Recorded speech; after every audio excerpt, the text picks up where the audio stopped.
नमस्कार, आइमा मीडिया में आपका स्वागत है।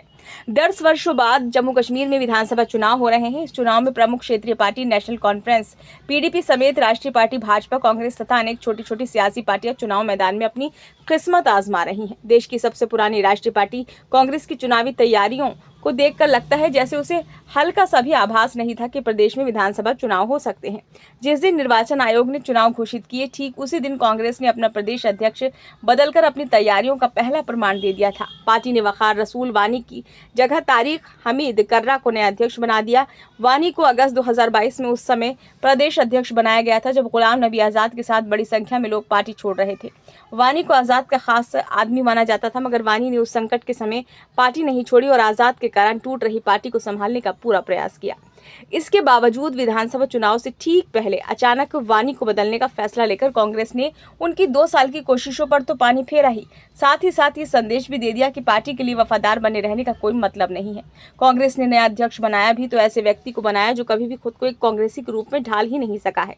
गौरतलब है कि नवनियुक्त अध्यक्ष तारिक हमीद कर्रा पीपुल्स डेमोक्रेटिक पार्टी यानी कि पीडीपी छोड़कर कांग्रेस में आए थे, लेकिन कांग्रेस में आने के बाद भी बहुत अधिक सक्रिय कभी नहीं हो रहे हैं। किसी मुद्दे पर बोलते भी कर्रा कभी नजर नहीं आए हैं। सोशल मीडिया पर भी उनकी उपस्थिति बहुत कम रही है।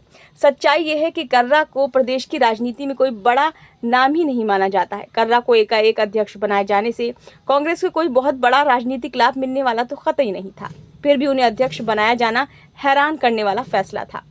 पूरी प्रदेश कांग्रेस विशेषकर जम्मू संभाग की इकाई के लिए कर्रा बिल्कुल नए हैं। उनका पार्टी नेताओं तक से संपर्क भी बहुत कम रहा है।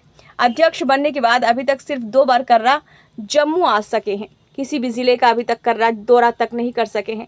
कर्रा खुद भी चुनाव लड़ रहे हैं। ऐसे में क्या वे अध्यक्ष के रूप में मिली जिम्मेदारी से इंसाफ कर सकते हैं? सिर्फ यही नहीं, कांग्रेस ने इस चुनाव में नेशनल कॉन्फ्रेंस के साथ गठबंधन किया है, मगर ऐसा लगता है कि ये गठबंधन भी जल्दबाजी में बगैर सोचे समझे किया गया है।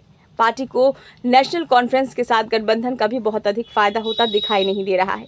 गठबंधन की वजह से कांग्रेस को नुकसान ही उठाना पड़ रहा है। विशेषकर जम्मू संभाग में तो कांग्रेस की नेशनल कॉन्फ्रेंस के साथ चुनाव पूर्व की दोस्ती भारी पड़ रही है।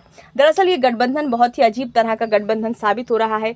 गठबंधन का नक्शा ऐसा बना है जिससे पता चलता है कि कांग्रेस ने पर्याप्त होमवर्क किए बिना नेशनल कॉन्फ्रेंस से हाथ मिला लिया।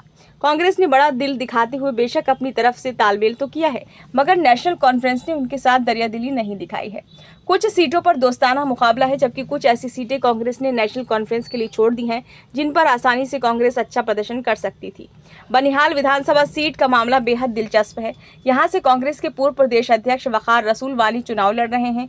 ये सीट कांग्रेस जीत सकने की पूरी स्थिति में है, मगर नेशनल कॉन्फ्रेंस ने कांग्रेस की इस मजबूत सीट पर अपना उम्मीदवार खड़ा कर दिया है और उमर अब्दुल्ला खुद यहां प्रचार करने पहुंच रहे हैं। यही नहीं, उमर वक़ार रसूल वानी पर तीखे हमले कर रहे हैं। ज़मीनी हालात तो यही बताते हैं कि कम से कम बनिहाल का मामला तो दोस्ताना नहीं है। इसी तरह से जम्मू नगर की जम्मू उत्तरी सीट को भी जिस तरह से कांग्रेस ने नेशनल कॉन्फ्रेंस के लिए छोड़ दिया है, उससे भी राजनीतिक पंडित हैरान हैं।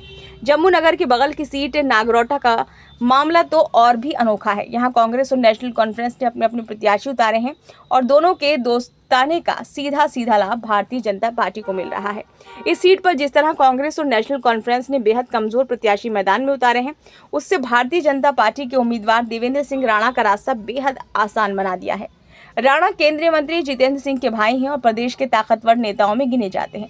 बड़ा सवाल बनता है कि आखिर कांग्रेस और नेशनल कॉन्फ्रेंस ने नगरोटा सीट पर मजबूत प्रत्याशी क्यों नहीं उतारे? दोनों की सीट पर अलग अलग उम्मीदवार उतारने की क्या मजबूरी थी? यहाँ पर दोस्ताने की आड़ में किसको फायदा पहुंचाने की कोशिश की गई? कांग्रेस ने जातीय समीकरण भी ठीक ढंग से नहीं साधे हैं।